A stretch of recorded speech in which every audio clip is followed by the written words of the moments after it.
सबसे बड़ा कॉम्प्लीमेंट इस समय मुझे जो मिला है वो मेरी सिस्टर ने एक पोस्ट की है मेरे पापा की। होर्डिंग है पीछे, पापा खड़े हैं नीचे और तस्वीर में आशीर्वाद दे रहे हैं, क्योंकि लंबे समय तक उनको ऐसी स्थिति में मेरी वजह से रहना पड़ा जहाँ पे उनके पास इस बात का जवाब नहीं था। जब लोग उनसे पूछा करते थे कि डॉक्टर साहब आपका और डॉक्टर बेटा मुंबई में कर क्या रहा है, तो इस चीज़ का आंसर उनके पास नहीं हुआ करता था। उसकी वजह मैं था। मैं उसी दिन सब कुछ बेच बाच के भाग गया पंजाब, क्योंकि मेरे पैसे ख़त्म हो गए थे और मैं मौका नहीं देना चाहता था कि कोई सेकंड थॉट आए कि नहीं हम लोग सोच रहे हैं कि अभी देखते हैं बताते हैं। मतलब नहीं, जो ये फ़ोन करे मैं पंजाब में हूँ मैं बोल दूँ मैं ट्रेनिंग कर रहा हूँ कभी ये नहीं सोचा था कि मुझे एक मतलब मुक्काबाज, पहली मेरी लीड फिल्म है, उसको 18 साल लगेंगे, लेकिन उसने मुझे ना कहीं बहुत मजबूत भी बनाया है। एक सीन मिला तो एक सीन किया, 2 सीन मिला 2 सीन किया। कुछ नहीं होता तो ये होता तो सेट पे मैं 4 लोगों से मिल तो जाऊंगा। तो धीरे धीरे असलियत पता चली कि बाबू ये इतना आसान नहीं है जितना हम सोच रहे थे। पर्दे पे पिक्चर देख लेना और अपने दिमाग में उस पिक्चर का हीरो बन जाना बहुत आसान है। अभी भी कोई गाना अगर चल जाए, कौन है जिसने मुड़ के मुझे नहीं देखा तो मेरे दिमाग में मैं ही हूँ जो ये लाइन बोल रही हूँ।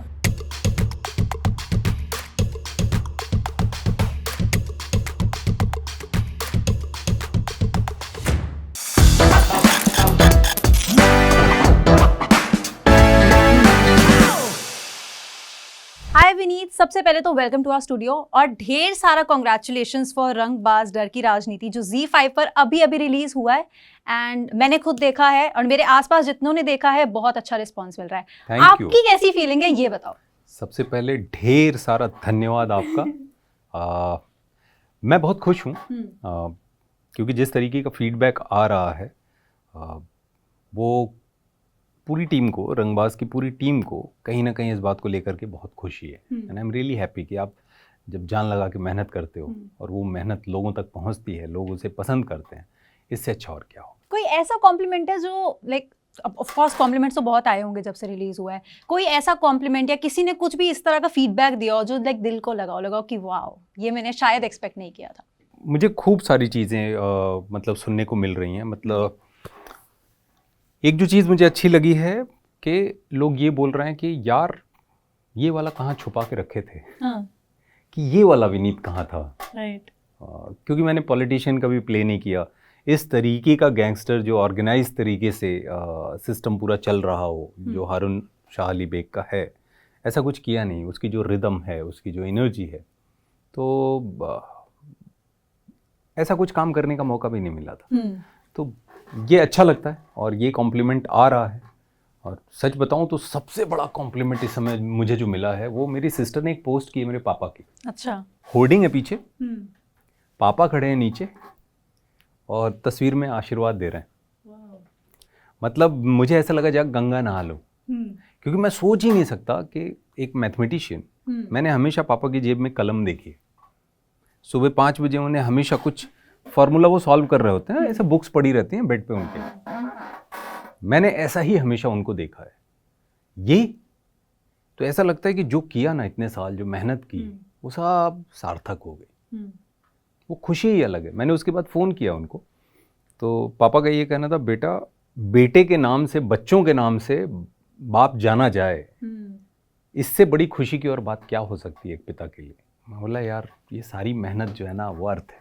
सही बात है। और आई थिंक बहुत, अगर ऑफ कोर्स कॉम्प्लीमेंट्स बहुत लोग दे देते हैं आसपास, बट मुझे लगता है जब पेरेंट्स आपको वो दिल से कुछ ऐसा बोल देते हैं ना, तो वो आपको छू जाता है कहीं ना कहीं। लगता है कि इतने साल जो स्ट्रगल किया, इतनी मेहनत करी, इतने घंटे बिताए, इतनी लाइंस में लगे, ऑडिशंस दिए, रिजेक्शंस फेस की, इतना कुछ जो भी किया वो वर्थ इट है। और मुझे आपके चेहरे पर अभी दिख रहा है कि वो कितना प्राइसलेस मोमेंट होगा आपके लिए। मेरे लिए मतलब किसी भी पुरस्कार से बड़ा है वो जो मैंने देखा ना तस्वीर पापा की। मतलब ये मैं सोच ही नहीं सकता था, क्योंकि लंबे समय तक उनको ऐसी स्थिति में मेरी वजह से रहना पड़ा जहाँ पे उनके पास इस बात का जवाब नहीं था। जब लोग उनसे पूछा करते थे कि डॉक्टर साहब आपका और डॉक्टर बेटा मुंबई में कर क्या रहा है, तो इस चीज़ का आंसर उनके पास नहीं हुआ करता था। उसकी वजह मैं था और मैं कोई ऐसी चीज़ नहीं कर पा रहा था लाख चाहते हुए कि पापा जवाब दे सकें। आज एक तस्वीर इसने ना मुझे ऐसा किया कि वो जो इतना लंबा समय जो गया है, मैं सही दिशा में था, मैं सही काम कर रहा था। तो जो इतने मतलब आप ऑफ कोर्स बहुत सालों से एक्टिंग कर रहे हो, काफ़ी सारे प्रोजेक्ट्स किए हैं, कहीं ना कहीं आपको भी ऐसा लगता है कि वो लाइफ चेंजिंग प्रोजेक्ट जो आपके लिए था वो मुक्काबाज था या फिर गैंग्स ऑफ वासेपुर? 2 फिल्में, दोनों का अपना अलग अलग महत्व है। पहला पड़ाव है गैंग्स ऑफ वासेपुर, उसने मुझे पहचान दी एज एन एक्टर, कि लोगों को ये भरोसा हुआ कि ये एक्टर अच्छा है। दूसरी फिल्म मुक्काबाज, उसने मुझे बहुत सारे ऑप्शंस लाइफ में देने शुरू किए। मुक्काबाज ने, मुक्काबाज के पहले मेरे पास ऑप्शंस नहीं हुआ करते थे, जो कुछ आता था करता था। मुक्काबाज के बाद एटलीस्ट मेरे पास ऑप्शन है और मैं उसमें प्रयोग कर रहा हूँ, अलग अलग तरह की चीज़ें करने की कोशिश कर रहा हूँ। बीच में मैं कोविड का जो फेज़ था उसमें लिख रहा था मेरी सिस्टर के साथ, बिकॉज वो लिखती है मुक्काबाज, मैंने उसने मिल के लिखा है, तो हम लोग कुछ साथ में लिख रहे थे। अब वापस काम शुरू किया है तो आपको चीज़ें अब लगातार देखने को मिलती रहेंगी। तो रंगबाज एक शुरुआत है। राइट। तो रंगबाज का ओवरऑल एक्सपीरियंस आपके लिए कैसा था? क्योंकि अभी कुछ ही दिन पहले की बात है, मेरी राजेश तेलंग जी से ही बात हुई, जूम पर ही हुई थी, जैसे मैंने बोला कि जूम पर काफ़ी आजकल चल रहा है, तो जूम पर मेरी बात हुई और उन्होंने मुझे बहुत दिल से इस शो के बारे में बताया। और तो मैं भी जानना चाहती हूँ कहीं ना कहीं कि आपका कैरेक्टर बहुत अलग रहा है इसके अंदर, जो भी आपने पास में किया, जैसे आपने बोला कि आप पॉलिटिशियन कभी नहीं बने, कोई आपने कैरेक्टर इस तरह का प्ले नहीं किया, तो आपके लिए वॉज इट चैलेंजिंग या ऐसा था कि लग रहा था कि मैं बहुत जल्दी घुस गया हूँ इसकी स्किन में और मैं एक कर सकता हूँ वाली चीज़? नहीं, एक फीलिंग तो आ जाती है, तभी आप हाँ करते हो, लेकिन तैयारियां करनी पड़ती हैं, क्योंकि ये एक नया रास्ता है जिस पे मैं चला नहीं हूँ, तो मुझे पता नहीं है। मैंने कुछ 4 महीने पहले से काम बंद कर दिया रंगबाज करने के, and I was just watching so many things. Writer को सुनता था, शो रनर से जो नवदीप सिंह हैं उनसे बातचीत करता था, राइटर से बातचीत करता था। स्क्रिप्ट जितनी जिस स्टेज में थी, बिकॉज लिखे जाने के पहले मैंने हाँ कर दी थी। अच्छा। और जिस भी स्टेज में स्क्रिप्ट आती थी उसको पढ़ता था, फिर इस तरीके से जुड़ा रहा। और जितनी चीज़ें मैं एक्सप्लोर कर सकता हूँ, जो भी नेट पे चीज़ें अवेलेबल हैं, इस तरीके की जितनी पर्सनैलिटीज़ जो जिन्होंने अपराध की दुनिया से चीज़ें शुरू की और राजनीति की दुनिया में गए, सभी के इंटरव्यूज़ देख डाले, जो कुछ मटेरियल था। फिर मुझे लगा कि हारून शाह अली बेग के लिए क्या क्या ज़रूरी चीज़ है, उसको मार्क किया। फिर उसे ध्यान में रख के कि हारून शाह अली बेग का किरदार जो है ये सोचता कैसे है। मेरे आसपास के लोग जानते हैं, जब किरदार उस तरीके का मैं काम करना शुरू करता हूँ, मेरी बॉडी लैंग्वेज बदलनी शुरू होती है, इसलिए मैं लोगों से थोड़ा मिलने जुलने में घबराता हूँ। अच्छा। कि मैं पता चला किसी के यहाँ गया और मेरा किरदार ऐसा है, और वो मुझे किसी बहुत स्ट्रॉन्ग रोल में सोच रहे हैं और मैं उनके पास गया क्योंकि मैं कर रहा हूँ ट्विस्ट विद डेस्टिनी जैसी कोई चीज़, तो मैं बात करते करते करते करते कब ऐसे करके उनके पास बैठ जाऊंगा और ऐसा करके बात करने लगूँ, मुझे खुद ही ध्यान नहीं रहता। अच्छा। हाँ। फिर उनको ये लगेगा कि यार ये कर पाएगा कि नहीं, मैं तो इसको सोच रहा था एक ऐसा कुछ स्ट्रांग बंदा है जो लड़ेगा, ये तो कुछ अजीब सा लग रहा है, मज़ा नहीं आ रहा है मिलके, तो मैं थोड़ा घबराता हूँ, तो खुद को आइसोलेट कर लेता हूँ। अच्छा। तो अभी इसमें क्या खतरा था हारून शाह अली बेग का, कि सामने कोई भी हो, ये भाई साहब की नज़र ऐसी रहती है, ऐसा राइट। अब ऐसे करके मैं किसी से बात करूँगा बहुत इंटिमिडेटिंग लगेगा। तो उनको लगेगा यार ये विनीत, यार ये क्या है, यू नो। तो मैं थोड़ा सा, आसपास के लोग जानते हैं कि ऐसा है इसका। अच्छा। थोड़ा सा चेंज होता है, कई बार मुझे नहीं पता चलता, वो किरदार हावी होने लगता है मेरे ऊपर। तो बट ये है, मज़ा आता है इस तरीके की प्रिपरेशन में, किरदार में वो दिखता है, फिर स्क्रीन पे दिखता है। नहीं, आपकी ना इस चीज़ से मुझे एक केस याद आया, जब वो फिल्म आई थी अभी रिसेंटली, रणवीर सिंह की एक फिल्म आई थी जिसमें वो खिलजी बने थे, तो जब उन्होंने इंटरव्यूज़ दिए थे ना उस टाइम पर, तो उन्होंने भी ये वाली बात शेयर की थी, जैसे आप बता रहे हो कि उनके साथ भी ऐसा ही कुछ हुआ था कि वो इतना ज़्यादा उस कैरेक्टर के अंदर घुस गए थे कि वो मतलब उनका बॉडी लैंग्वेज और टेम्परामेंट सब कुछ उसी की तरह हो गया था। एंड उन्होंने बोला कि वो मेरे पर हावी होने लग गया था एक टाइम के बाद।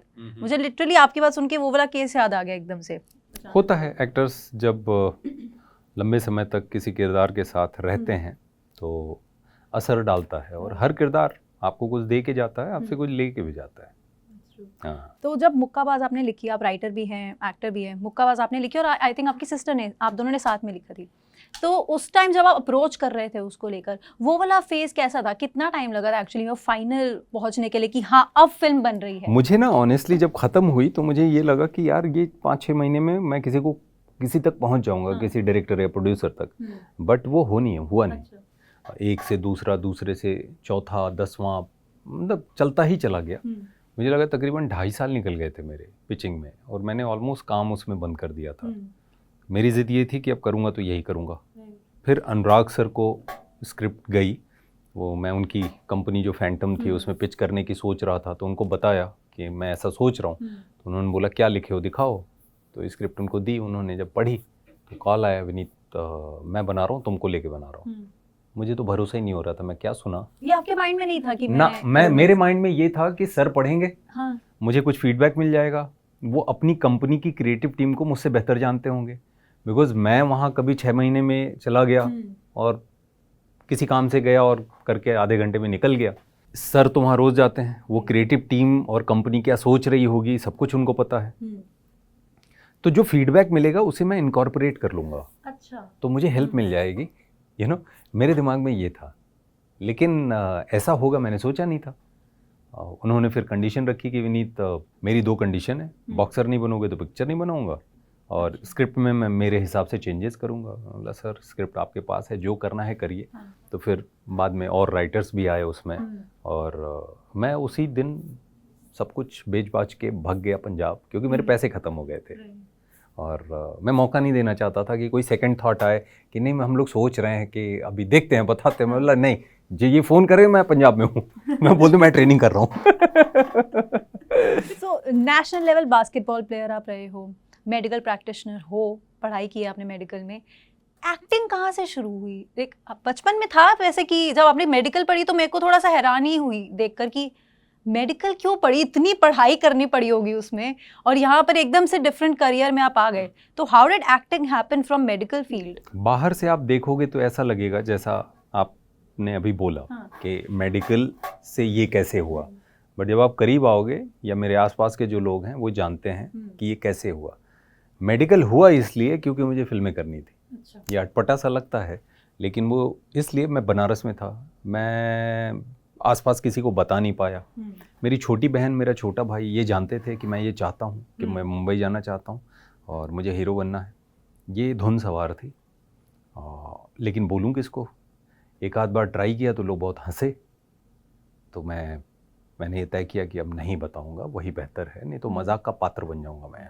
इवन मेडिकल कॉलेज में जब पता चल गया था तो लोगों ने मैगजीन निकाली थी, चला मुरारी हीरो बनने। नाम नहीं डाला था, लेकिन सब क्लियर था कि कह क्या रहा है।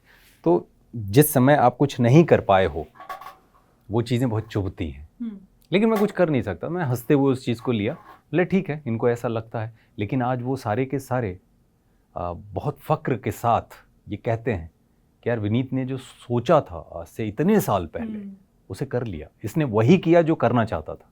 और अब उनके फ़ोन आते हैं, हमारी अच्छे से बात होती है।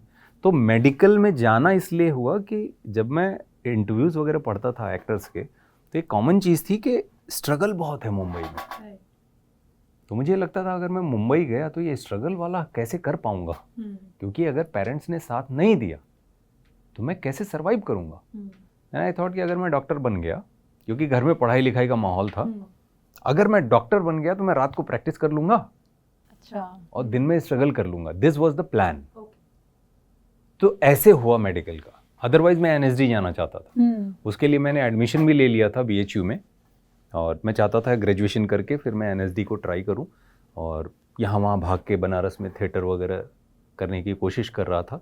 तब तक रिजल्ट आ गए मेडिकल के, मतलब चलो ये प्लान मेरा सफल हो गया। तो मैंने मेडिकल कॉलेज भी पिक किया हरिद्वार, क्योंकि वहाँ से दिल्ली पास है। तो हर फ्राइडे को भाग जाता था दिल्ली, सैटरडे बंक मारता था। और जब मेरी अटेंडेंस इतनी हो जाती थी, मेरे पास एक पैरेलल रजिस्टर रहता था। अच्छा। मैं रोज़ की प्रेजेंट अपनी लगाता था कि कितनी हो गई है मेरी। और जब मुझे ये लगता था कि अब मुझे एग्ज़ाम में नहीं रोक सकते क्योंकि मिनिमम अटेंडेंस मैंने अचीव कर ली है, फिर मैं मेडिकल का से पूरी तरीके से गायब। मैं जाके वहाँ पे थिएटर प्ले देखना, लोगों से मिलना, बात करना, कोई वर्कशॉप हो रही है कर लेना।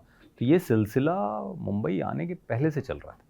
जब आए बनारस से मुंबई तो ऑफ कोर्स आइडिया तो था ही आपको कि स्ट्रगल तो होगा, पर इस लेवल तक होगा ये रियलाइज़ किया था? या फिर वो जब आप जाते हो, जब आप जीते हो वो ज़िंदगी ना, तो तब पता चलती है रियलिटी क्या है? दूर से शायद कुछ और लग रहा था, ऐसा हुआ था?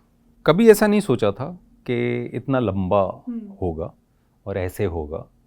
कभी ये नहीं सोचा था कि मुझे एक मतलब मुक्काबाज, पहली मेरी लीड फिल्म है, उसको 18 साल लगेंगे, लेकिन उसने मुझे ना कहीं बहुत मजबूत भी बनाया है। मैंने हमेशा पॉजिटिव चीज़ें देखने की कोशिश की, क्योंकि अगर मैं इतनी सारी नेगेटिविटी लेता तो ये 18 साल में मेरे कंधे इतने भारी हो जाते ना कि मेरा खुद का चलना, सर्वाइव करना मुश्किल हो जाता, क्योंकि सबके लिए कुछ बुरा मेरे अंदर बैठा हुआ है, तो मैं नहीं कुछ किसी को खुशी नहीं दे सकता। तो सबसे ज़रूरी ये है कि आप देखो, जानो, समझो और उसमें खुद को कहीं अपने लिए थोड़ी सी जगह बनाओ। तो अगर अंधेरे कमरे में हूँ तो रोशनी कहाँ से आ रही, मेरी नज़र वहाँ होती है। अंधेरे को जानना चाहता हूँ कि हाँ पूरा अंधेरा है, रोशनी यहीं है, लेकिन अंधेरे में ही हमेशा खुद को बिठा के रखूँ, उसके चक्कर में नहीं पड़ता। तो कितना कुछ चल रहा है जो मेरे फेवर में नहीं है, उसके चक्कर में नहीं पड़ता। वो क्या चीज़ एक है जिसको मैं कर सकता हूँ, उसमें खुद को झोंक देता हूँ। और ऐसे ही लगातार करता गया, रास्ते बनते गए, लोगों ने मदद की, लोगों ने हेल्प की, कोई कहीं से आ जाता था, कुछ बन जाता था, कुछ हो जाता था। एक सीन मिला तो एक सीन किया, 2 सीन मिला 2 सीन किया, 4 सीन मिला 4 सीन किया, पीछे खड़ा किया, पीछे खड़ा हुआ। इस कुछ नहीं होता तो ये होता तो सेट पे मैं 4 लोगों से मिल तो जाऊंगा, सही बात है। लेकिन मैं पड़ा रहूं अपने कमरे में तो मैं तो किसी को जान भी नहीं पाऊंगा। तो ये सिलसिला चलता गया, चीज़ें सीखता गया, देखता गया, और फिर वासीपुर हुई। फिर जब मुझे लगा कि यार मेरे साथ के तो सारे निकल गए वासीपुर वाले, मेरे साथ कुछ बड़ा नहीं हो रहा है, तो फिर जो डायरेक्शन में काम किया था वो मेरे काम आ गया कि डायरेक्शन मैंने 5-6 फिल्में की थी, तो ये वो अपने लिए लिखो। तो मैंने और मुक्ति ने बैठ के लिखना शुरू किया और कुछ भी बेकार नहीं जा रहा है। आज वो 18 साल के वो सारे दिन, वो सारी रातें, वो सारी घटनाएं, वो सब कुछ मुझे मजबूत बनाता है। मुझे एज एन एक्टर मेरा जो एक्सपीरियंस बैंक है इतना बड़ा है कि मैं जब किसी चीज़ को अप्रोच करता हूँ तो ऐसा लगता है कहीं से हो रहा है, खुद ही हो रहा है। हाँ, मुझे खुशी मिलती है कि कुछ भी बेकार नहीं जा रहा है, वो सारे अनुभव काम आ रहे हैं।